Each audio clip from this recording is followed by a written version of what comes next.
کیا تم جانتے ہو تہجد جو ہے وہ اللہ کی طرف سے ایک دعوت نامہ ہوتا ہے۔ جب اللہ کو کسی سے ملاقات کرنی ہوتی ہے یا بات کرنی ہوتی ہے تو وہ اسے تہجد کی لگن لگا دیتا ہے۔ جب یہ سارا جہاں خاموش ہوتا ہے پھر رات کی تاریکی کئی سالوں میں خدا اپنے بندے سے ہم کلام ہوتا ہے، اور تب یوں محسوس ہوتا ہے جیسے شہرک کی حدوں کو توڑتے ہوئے وہ رب ہم میں سما گیا ہے، اور پھر لہو میں عجیب سی محبت کی کیفیت دوڑنے لگتی ہے۔ پھر میرا رب فرماتا ہے، مانگ مجھ سے میرے بندے، تو نے جو مانگا میں نے دیا تجھے۔ تب اللہ کے سوا کسی کی طلب ہی نہیں رہتی، اور پھر طلب اللہ کی ہو اور وہ نہ ملے، ایسا تو ممکن نہیں ہوتا نا۔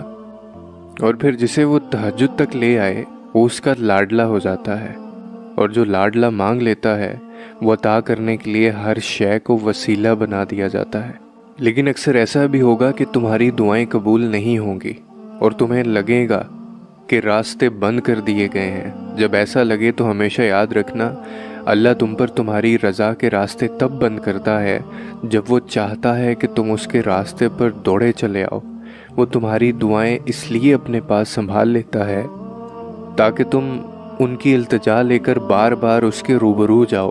وہ اگر آزمائش دیتا ہے تو تمہیں اس پر پورا اترنے کی ہمت بھی دیتا ہے، اور یہی اس کی عطا کا انداز بھی ہے کہ وہ پہلے تمہیں مانگنا سکھاتا ہے، وہ پھر وہاں سے عطا کرتا ہے جہاں سے ملنا تمہیں ممکن ہی نہیں لگتا۔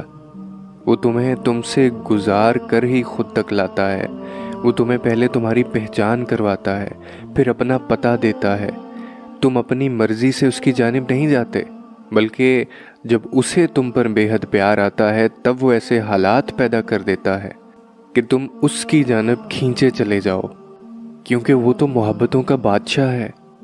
تو پھر جس نے خود محبت کو بنایا ہو اس کے لیے تمہاری محبت کو تمہیں واپس لوٹانا بھلا کہ مشکل کام ہے؟ جس کے ایک کن نے اتنی کہانیاں مکمل کر دیں، وہ پھر کیسے تمہاری کہانی کو ادھورا رہنے دے سکتا ہے؟ اس کے اتنے سارے ناموں میں سے ایک نام دینے والا بھی ہے، پھر وہ کیسے تمہیں خالی ہاتھ واپس جانے دے سکتا ہے؟